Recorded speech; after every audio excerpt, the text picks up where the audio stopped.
Bonjour et bienvenue dans Talk Paris. Je suis Coralie. Et moi, je suis Guillaume. Sur cette chaîne, nous vous aidons à apprendre le vrai français à travers des conversations naturelles. Nous voulons que le français soit utile, clair et agréable dans la vie quotidienne. Oui, nous nous concentrons sur le français pratique que vous pouvez utiliser dans les examens d'expression orale, les conversations de tous les jours, le travail, les études et les voyages. Notre objectif est de vous aider à parler de manière plus naturelle et à vous sentir plus confiant chaque fois que vous prenez la parole. Et le sujet d'aujourd'hui est très utile pour les apprenants qui préparent l'expression orale du DELF, du TCF ou d'autres examens de français. C'est vrai. Aujourd'hui, nous allons parler de la façon de décrire votre personnalité en français pendant un examen oral. Ce sujet revient très souvent dans les examens d'expression orale. L'examinateur peut poser des questions comme « Comment vous décririez-vous ? Êtes-vous une personne calme ? Ou « Votre personnalité a-t-elle changé avec le temps ?» Exactement. Et beaucoup d'apprenants connaissent quelques mots comme timide ou sympathique, mais ils ne savent pas comment construire une réponse complète. Ils veulent dire plus de choses, mais ils s'arrêtent trop tôt. Donc, dans la leçon d'aujourd'hui, nous allons vous montrer comment décrire votre personnalité clairement, naturellement et avec de bons exemples. Nous allons aussi vous aider à utiliser des phrases simples, des adjectifs utiles et des structures faciles qui fonctionnent bien dans les examens d'expression orale en français. Si vous aimez apprendre avec nous, pensez à aimer cette vidéo et à vous abonner à la chaîne. Et n'oubliez pas de cliquer sur la cloche pour ne jamais manquer une nouvelle leçon. Très bien, Coralie. Je pense que cette leçon va aider beaucoup de personnes. Je pense aussi. Commençons. Alors Coralie, comment vas-tu aujourd'hui ? Je vais bien, merci. Je me sens calme aujourd'hui parce que j'ai eu une matinée tranquille. Je me suis réveillée tôt, j'ai préparé du thé et j'ai lu un peu avant de travailler. Et toi ? Je vais bien, mais je suis un peu gêné. Gêné ? Pourquoi ? Parce que ce matin, je me suis dit, aujourd'hui je vais être organisé. Puis j'ai passé 10 minutes à chercher mes clés. Ça a l'air assez frustrant. Oui, et le plus drôle, c'est que les clés étaient dans mon sac depuis le début. Ça paraît très humain, pas seulement gênant. Merci, j'aime cette réponse gentille. Qu'est-ce que tu as fait ce week-end ? Samedi, j'ai retrouvé un vieil ami pour prendre un café. Nous ne nous étions pas vus depuis longtemps. Alors nous avons parlé de la façon dont nous avons changé. Il m'a dit que j'avais l'air plus détendu maintenant qu'il y a quelques années. Vraiment ? C'est intéressant. Ouais, avant je m'inquiétais pour tout. Maintenant, je m'inquiète encore, mais d'une manière plus élégante. Je ne suis pas sûre que ce soit un vrai progrès, mais c'est assez drôle. Je prends quand même. Et toi, qu'est-ce que tu as fait ce week-end ? Dimanche, j'ai déjeuné avec ma cousine. Nous avons parlé de souvenirs d'enfance, et elle m'a dit que j'étais très calme quand j'étais plus jeune. Elle a dit que je restais souvent dans un coin avec un livre, pendant que tout le monde jouait bruyamment. Franchement, ça te ressemble complètement. Oui. Certaines choses ne changent pas beaucoup. Cette conversation t'a fait penser à la personnalité ? Oui. Elle m'a rappelé que la personnalité est quelque chose dont les gens parlent tout le temps. Nous nous décrivons, nous nous comparons aux autres, et nous parlons de la façon dont nous changeons avec le temps. En parlant de personnalité et de la façon dont les gens se décrivent, cela correspond parfaitement à la leçon d'aujourd'hui. Exactement. Aujourd'hui, nous allons parler de la façon de décrire votre personnalité en français, surtout pour les examens d'expression orale. Alors, passons à la conversation principale. D'accord Guillaume, commençons par la question la plus simple qu'on peut avoir dans un examen oral. Comment décrirais-tu ta personnalité ? Je pense que beaucoup d'apprenants paniquent quand ils entendent cette question, même si elle semble simple. C'est vrai, le problème, ce n'est pas la question. Le problème, c'est que les apprenants répondent souvent avec un seul mot, comme sympathique ou calme. Puis ils s'arrêtent. Oui, mais dans un examen oral, un seul mot ne suffit pas. Exactement. Une meilleure réponse contient 3 parties. Un adjectif de personnalité, une courte explication et un exemple simple. Oh, c'est une excellente structure. Donc pas seulement « je suis sympathique », mais plutôt « je suis sympathique parce que j'aime parler avec les gens et j'aime mettre les autres à l'aise ». Parfait, c'est déjà une réponse beaucoup plus forte. Donc, si l'examinateur me demande « Comment décririez-vous votre personnalité ?» Je pourrais dire « Je pense que je suis assez détendue et sympathique. En général, je m'entends bien avec les gens et je ne stresse pas trop facilement. » Oui, c'est une réponse très naturelle. Et si quelqu'un est timide ? Beaucoup d'apprenants utilisent ce mot. C'est très bien. Timide est un mot utile et honnête, mais encore une fois, il ne faut pas s'arrêter là. Vous pouvez dire « je suis un peu timide au début, surtout quand je rencontre de nouvelles personnes, mais je me sens plus à l'aise après un moment. » Ah, c'est bien, ça semble équilibré. Oui, les réponses équilibrées sonnent plus naturelles et plus mûres. Attends, que veut dire équilibré ici ? Ici, équilibré veut dire que la réponse n'est pas trop simple ou trop extrême. Cela veut dire que votre réponse montre plus d'un côté de votre personnalité. Ah, je vois. Donc, au lieu de dire « je suis timide », je peux dire « je suis un peu timide dans les nouvelles situations, mais je suis très ouverte avec mes amis proches ». Exactement, c'est beaucoup mieux. Je pense que c'est déjà un grand conseil pour les examens oraux. Montrer des détails. Ouais. Parlons maintenant de mots utiles pour décrire la personnalité. Certains adjectifs positifs courants sont sympathique, calme, organisé, patient, honnête, travailleur, créatif, sociable et confiant. Et des mots plus nuancés ou plus doux peuvent être calme, réservé, sensible, têtu ou un peu impatient. Oui, et remarquez quelque chose d'important. Vous n'avez pas besoin d'utiliser seulement des mots positifs. Dans un examen oral, les réponses honnêtes sont meilleures que les réponses parfaites. C'est intéressant. Donc, je n'ai pas besoin de parler comme une super-héroïne. Absolument pas. Si vous dites je suis toujours confiant, patient, créatif et travailleur, cela peut sembler peu naturel. Et aussi un peu suspect. Oui, exactement. Alors, comment décrirais-tu ta personnalité, Guillaume? Je dirais que je suis assez calme et organisé. J'aime planifier les choses et en général, je réfléchis soigneusement avant de prendre des décisions. Je suis aussi un peu réservé quand je rencontre de nouvelles personnes, mais une fois que je me sens à l'aise, je peux être assez chaleureux et bavard. Ça semble très exact. Merci, et toi? Je pense que je suis sympathique et facile à vivre, mais aussi un peu étourdie. Je me sens généralement à l'aise quand je parle avec les gens et j'aime plaisanter. En même temps, je peux être un peu désorganisée, surtout le matin. Ça sonne honnête et naturel, et c'est exactement ce qu'un examen oral attend. Attends, que veut dire facile à vivre? Facile à vivre veut dire détendu et pas facilement contrarié. Une personne facile à vivre est souvent calme et à l'aise dans différentes situations. Ah, c'est un bon mot. Donc si je dis « je suis facile à vivre », cela veut dire que je ne suis pas trop sérieuse ou difficile. Oui, c'est ça. Je pense que les apprenants confondent souvent calme et introverti. Est-ce que c'est la même chose? Pas exactement. Une personne calme ne parle pas beaucoup. Une personne introvertie se sent généralement plus à l'aise avec peu de personnes et peut avoir besoin de temps seul pour se sentir détendu. Oh, c'est une différence utile. Oui.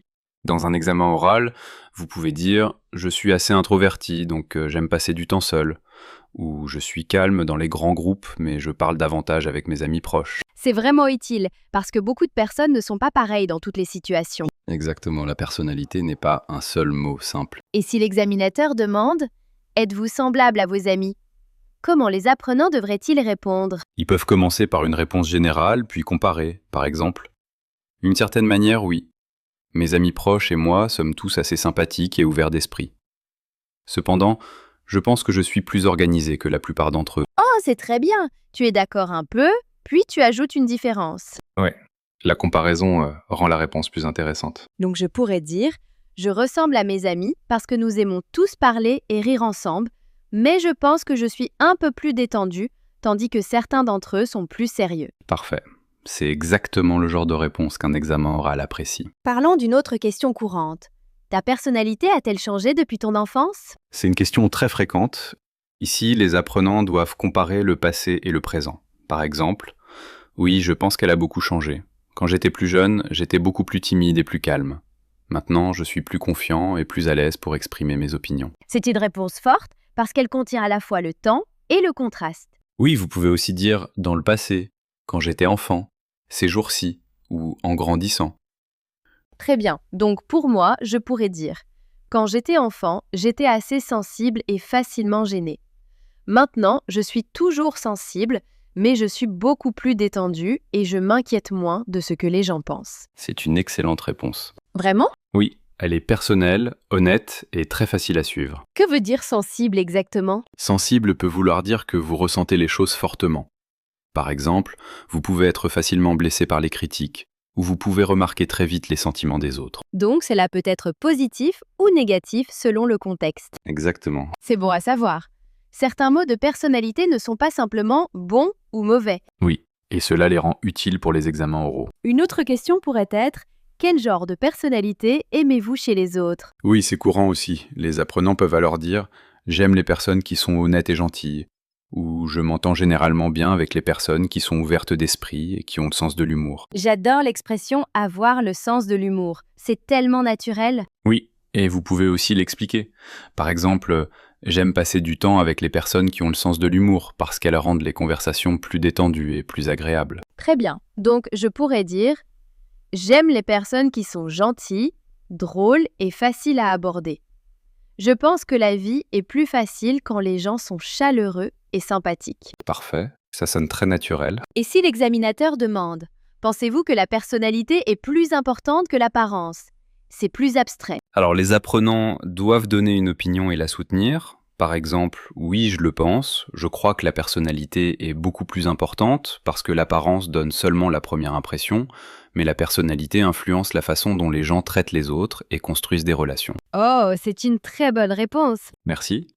Vous pouvez aussi dire, l'apparence peut être importante au début, mais la personnalité compte davantage à long terme. Attends, que veut dire à long terme? Cela veut dire sur une période plus longue, pas seulement maintenant ou au début. Ah d'accord, donc les premières impressions sont courtes, mais la personnalité compte à long terme. Exactement. Je pense qu'une erreur que les apprenants font, c'est d'utiliser des mots très formels qu'ils ne comprennent pas vraiment. C'est vrai. Par exemple, certains apprenants essaient d'utiliser des mots comme charismatique ou ambiverti, parce qu'ils semblent avancer.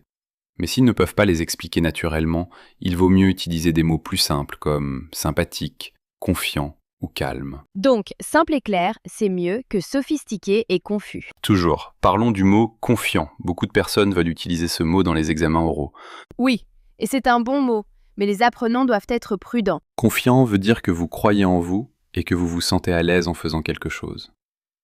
Cela ne veut pas dire bruyant ou orgueilleux. C'est important. Certaines personnes pensent que confiant veut dire parler beaucoup. Pas forcément, vous pouvez être une personne calme mais confiante. Oh, c'est intéressant. Par exemple, je ne suis pas très bavard, mais je suis assez confiant quand je dois partager mes idées. C'est une excellente phrase. Merci. Tu peux aussi dire « Je suis assez organisé. J'aime faire des listes et planifier mon temps soigneusement. Cette phrase t'appartient. » Oui, c'est vrai. La mienne serait « Je veux être organisé, mais mon bureau n'est pas toujours d'accord. » C'est aussi très honnête. Les apprenants peuvent-ils utiliser têtu? Oui, mais avec prudence. Têtu veut dire que vous ne changez pas facilement d'avis. Cela peut sembler négatif, donc il vaut souvent mieux l'adoucir. Par exemple, « Je peux être un peu têtu parfois, surtout quand je crois fortement en quelque chose. » Ah, donc l'expression un peu aide. Oui, adoucir le langage est très utile dans les examens oraux. Vous pouvez dire un peu, assez, plutôt, parfois, ou avoir tendance à. Avoir tendance à est une excellente expression. Oui, par exemple, j'ai tendance à être calme dans les grands groupes ou j'ai tendance à trop réfléchir aux choses. Attends, que veut dire trop réfléchir? Cela veut dire penser trop à quelque chose, souvent d'une manière qui n'aide pas. Oh, je connais très bien ce mot grâce à mon expérience personnelle. Je m'en doutais. Donc si je veux parler naturellement, je peux dire j'ai tendance à trop réfléchir aux petits problèmes. Exactement. Je pense que les examinateurs aiment probablement cela parce que c'est réel. Oui, les réponses réelles sont plus faciles à dire. Bon, parlons de la question, ressemblez-vous plutôt à votre mère ou à votre père? Ça ressemble aussi à une question d'examen oral. Oui, un apprenant pourrait dire « Je pense que je ressemble plus à ma mère parce que nous sommes toutes les deux calmes et prudentes. Nous réfléchissons toutes les deux avant de parler et nous n'aimons pas beaucoup les situations bruyantes. » C'est bien. Ou je ressemble plus à mon père parce que nous aimons tous les deux parler avec les gens et faire des blagues. Oui, les comparaisons avec la famille sont très courantes dans les sujets d'examen oral. Et si l'apprenant ne veut pas paraître trop direct, comme en disant « je suis paresseux ». Alors il peut choisir un langage plus doux et plus naturel. Au lieu de dire « je suis paresseux », il peut dire « je peux être un peu démotivé parfois » ou « je remets parfois les choses à plus tard ». Oh, remettre les choses à plus tard est utile. Qu'est-ce que cela veut dire? Cela veut dire retarder le moment de faire quelque chose. Par exemple, si vous devez faire vos devoirs aujourd'hui, mais que vous les faites demain, vous les remettez à plus tard. Donc c'est une façon polie de décrire une mauvaise habitude. Oui, exactement. Et qu'en est-il de patient? Patient veut dire calme quand quelque chose prend du temps ou est difficile. Par exemple, je pense que je suis une personne assez patiente, surtout avec les enfants. Ou je suis patient quand j'enseigne quelque chose de nouveau à quelqu'un. J'aime bien ça, c'est facile à soutenir avec un exemple. Oui, et les exemples sont très importants dans les examens oraux. Exact, parce que si je dis seulement « je suis patient », la réponse est trop mince. Exactement. Mais si vous dites « je suis patient parce que je ne me fâche pas facilement et cela ne me dérange pas d'expliquer les choses plus d'une fois », la réponse devient beaucoup meilleure. C'est un très bon modèle. Il fonctionne avec beaucoup d'adjectifs. Je suis honnête parce que. Je suis créatif parce que. Je suis indépendant parce que. Attends, indépendant est un autre excellent mot de personnalité. Oui, indépendant veut dire que vous aimez faire les choses par vous-même et prendre vos propres décisions. Donc je pourrais dire, je suis assez indépendant, j'aime résoudre les problèmes seul et je ne demande pas toujours de l'aide immédiatement. Parfait. Peut-on parler un peu plus d'introverti et d'extraverti? Beaucoup d'apprenants veulent utiliser ces mots. Bien sûr, une personne introvertie se sent généralement plus à l'aise dans des environnements calmes et peut avoir besoin de temps seul pour recharger son énergie. Une personne extravertie aime généralement être entourée de gens et reçoit de l'énergie des situations sociales. Recharger son énergie. Qu'est-ce que cela veut dire ici? Ici, recharger son énergie veut dire se sentir de nouveau fort ou énergique. Ah d'accord. Donc une personne introvertie recharge son énergie en étant seule et une personne extravertie recharge son énergie en étant avec les autres. Exactement. Mais souvenez-vous que beaucoup de personnes se situent quelque part au milieu. Oui, je pense que beaucoup d'apprenants sentent qu'ils ne sont pas complètement l'un ou l'autre. Alors ils peuvent dire « je suis quelque part entre les deux » ou « je suis un mélange des deux ». C'est très naturel. C'est une expression tellement utile. Je suis un mélange des deux. Oui, par exemple, je suis un mélange des deux. J'aime passer du temps avec les gens, mais j'ai aussi besoin de moments calmes pour moi. Honnêtement, c'est probablement ma vraie réponse. La mienne aussi, d'une certaine manière. Et la question « votre personnalité est-elle différente au travail ou à l'école par rapport à la maison ?» C'est une très bonne question. Les apprenants peuvent dire « oui, absolument. Au travail, je suis plus sérieux et concentré. À la maison, je suis beaucoup plus détendu et joueur. » Ah, j'aime ce contraste. Vous pouvez aussi dire « je pense que je suis fondamentalement la même personne, mais je montre différents côtés de ma personnalité dans différentes situations. » Ah, c'est une réponse tellement intelligente. Merci. La personnalité change un peu selon le contexte et c'est normal. Donc je pourrais dire, au travail, j'essaye d'être plus organisé et professionnel. Mais avec mes amis proches, je suis beaucoup plus drôle et spontané. Parfait. Ça semble très humain. Attends, que veut dire spontané? Spontané veut dire faire les choses naturellement, sans trop planifier. Ah, le contraire de toi. Dans beaucoup de situations, oui. Mais peut-être pas un contraire complet. Parfois, tu peux être spontané aussi. Parfois, mais généralement après avoir fait un petit plan. C'est la phrase la plus Coralie possible. Merci. Parlons de la longueur des réponses dans les examens oraux. Si l'examinateur dit « Pouvez-vous décrire votre personnalité ?» Combien de temps l'apprenant doit-il parler? Dans la première partie, la réponse doit être naturelle et pas trop longue, peut-être 2 à 4 phrases. Dans la deuxième partie, l'apprenant peut dire beaucoup plus. Dans la troisième partie, la réponse doit être plus développée et plus réfléchie. Donc, les apprenants ne doivent pas donner une réponse de 10 secondes, mais ils ne doivent pas non plus faire un discours de 5 minutes dans la première partie. Exactement. L'équilibre compte. Quels sont de bons débuts de phrases pour ce sujet? De bons débuts sont « je me décrirai comme »,« je pense que je suis »,« je dirais que je suis »,« en général je suis » et « la plupart des gens diraient probablement que je suis ». Oh, la plupart des gens diraient probablement que je suis vraiment bien. Oui, parce que cela donne un angle légèrement différent. Donc je peux dire, la plupart des gens diraient probablement que je suis sympathique et facile à aborder. Exactement. Et comment parler d'un défaut sans sembler trop négatif? Il faut utiliser un langage doux et l'équilibrer avec le contexte. Par exemple, je peux être un peu impatient quand je suis stressé, mais j'essaie de m'améliorer. Ou j'ai tendance à être calme au début, même si je m'ouvre plus tard. Quand je suis stressé est aussi utile. Oui, cela veut dire quand vous ressentez de la pression ou de l'inquiétude. Je pense que ce genre de réponse semble mature, vous êtes honnête, mais pas dur avec vous-même. Exactement. Les examens oraux apprécient une réflexion personnelle intelligente. C'est aussi une bonne expression, réflexion personnelle. Oui, mais pour les apprenants à ce niveau, ils peuvent simplement la montrer avec un langage simple. Ouais. Pas besoin de parler comme un manuel de psychologie. Certainement. Est-ce qu'on pourrait construire une réponse modèle ensemble? Bien sûr. Imaginons que la question soit « Comment décririez-vous votre personnalité ?» D'accord. Une bonne réponse pourrait être « Je me décrirais comme une personne assez calme et organisée. J'aime planifier les choses à l'avance et je reste généralement détendue même quand je suis occupée. En même temps, je suis un peu réservée quand je rencontre de nouvelles personnes, mais je deviens plus bavarde une fois que je me sens à l'aise. » C'est très bien, il y a des adjectifs, une explication et un contraste. Exactement. Maintenant, essaie. D'accord. Je dirais que je suis assez sympathique et facile à vivre. J'aime parler avec différents types de personnes et j'essaie généralement de garder les choses positives.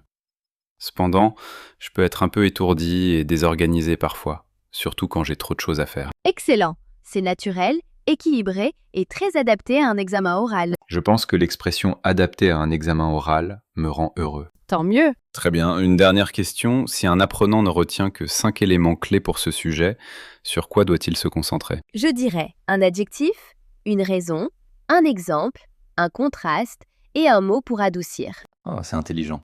Donc peut-être sympathique, parce que, par exemple, mais et un peu. Exactement. Avec ces outils, les apprenants peuvent déjà construire une réponse forte. C'est vraiment encourageant. Bien, c'est le but. Très bien. Passons à l'explication du vocabulaire. Tu sais, Guillaume, pendant que nous parlions, nous avons utilisé beaucoup de mots utiles. Voyons ensemble quelques mots importants pour parler de la personnalité. Oui, s'il te plaît. Cette partie m'aide toujours à retenir les choses plus clairement. Premier mot, réservé. Cela veut dire calme et pas très ouvert au début. Oh oui, on utilise ce mot pour décrire quelqu'un qui ne parle pas beaucoup dans de nouvelles situations. Exactement. Par exemple, je suis un peu réservée quand je rencontre des inconnus. Un autre exemple, elle semble réservée, mais elle est très gentille. Et vous pouvez aussi dire, il était plus réservé quand il était enfant. Et peut-être, j'ai l'air réservé dans les grands groupes, mais je suis bavard avec mes amis. Parfait. Un mot proche est calme mais réservé, concerne un peu plus la personnalité. Dans quelle situation te sens-tu réservé? Les événements formels. Je deviens toujours un peu plus prudent dans ce genre de situation. C'est logique. Quel est le mot suivant? Mot suivant, facile à vivre. Cela veut dire détendu et pas facilement contrarié. Ouais, l'un de mes mots de personnalité préférés. Par exemple, mon frère est très facile à vivre. Un autre exemple, j'aime les personnes faciles à vivre parce qu'on se sent à l'aise avec elles. Et vous pouvez aussi dire, elle a une personnalité facile à vivre. Et peut-être, je suis facile à vivre la plupart du temps, sauf quand j'ai très faim. C'est une phrase réaliste. Un contraire courant pourrait être sérieux, strict ou tendu selon la situation. Es-tu toujours facile à vivre? Pas toujours, mais j'essaye de l'être. Bonne réponse. Mot suivant. Mot suivant, confiant. Cela veut dire croire en soi et se sentir à l'aise avec ce qu'on fait. Oh oui, c'est un mot très important. Exactement. Par exemple, elle est confiante quand elle parle en public. Un autre exemple, je suis plus confiant maintenant que quand j'étais au lycée. Et vous pouvez aussi dire, il donne des réponses confiantes en entretien. Et peut-être, je me sens confiant quand je suis bien préparé. Parfait. Une remarque utile. Confiant ne veut pas toujours dire bruyant. Dans quelle situation te sens-tu confiant? Quand je connais bien le sujet et que j'ai le temps de réfléchir. C'est très naturel. Quel est le mot suivant? Mot suivant, sensible. Cela veut dire ressentir les choses fortement ou remarquer facilement les sentiments des autres. Ouais. Ce mot peut être positif ou négatif. Oui, par exemple, elle est sensible aux critiques. Un autre exemple, il est très sensible et remarque quand les autres sont tristes. Et vous pouvez aussi dire, j'étais plus sensible quand j'étais plus jeune. Et peut-être, parfois les personnes sensibles sont aussi très attentionnées. Exactement, c'est un très bon point. Quel est un bon côté du fait d'être sensible? Je pense que les personnes sensibles comprennent souvent mieux les autres. Je suis d'accord. Mot suivant. Mot suivant, têtu. Cela veut dire ne pas changer facilement d'avis. Ah oui, un mot dangereux mais utile. Par exemple, je peux être un peu têtu parfois. Un autre exemple, mon grand-père est têtu, mais il a bon fond. Et vous pouvez aussi dire, les personnes têtues n'abandonnent pas facilement. Et peut-être, être têtu peut aider quand on croit vraiment en quelque chose. Exactement. Donc encore une fois, ce mot n'est pas toujours complètement négatif. Une façon plus douce de l'utiliser est avec un peu ou parfois. Quand es-tu têtu? Quand je pense que mon plan est bon, même quand il ne l'est clairement pas. C'est honnête. Quel est le mot suivant? Expression suivante, avoir tendance à. Cela veut dire que quelque chose est souvent vrai dans votre comportement. Oh oui, c'est une excellente expression pour parler à l'oral. Par exemple, j'ai tendance à être calme dans les nouvelles situations. Un autre exemple, il a tendance à trop s'inquiéter. Et vous pouvez aussi dire, j'ai tendance à rester calme sous pression. Et peut-être j'ai tendance à oublier de petites choses quand je suis occupé. Parfait. Cette expression est utile parce qu'elle semble plus douce qu'une affirmation directe. Quelle chose as-tu tendance à faire? J'ai tendance à trop réfléchir avant les événements importants. Très relatable. Le suivant. Mot suivant, indépendant. Cela veut dire aimer faire les choses seul et prendre ses propres décisions. Oui. Un mot de personnalité très utile. Par exemple, elle est très indépendante et aime résoudre les problèmes seule. Un autre exemple, je deviens plus indépendant en vieillissant. Et vous pouvez aussi dire, les personnes indépendantes aiment souvent les activités en solo. Et peut-être, j'aime voyager avec des amis, mais je suis aussi assez indépendant. Excellent. Le nom lié à ce mot est indépendance. Quelle est une façon de montrer ton indépendance? J'aime comprendre les choses par moi-même avant de demander de l'aide. Bon exemple. Quel est le mot suivant? Mot suivant, patient. Cela veut dire calme quand quelque chose prend du temps ou est difficile. Un très beau mot de personnalité. Par exemple, mon professeur est très patient.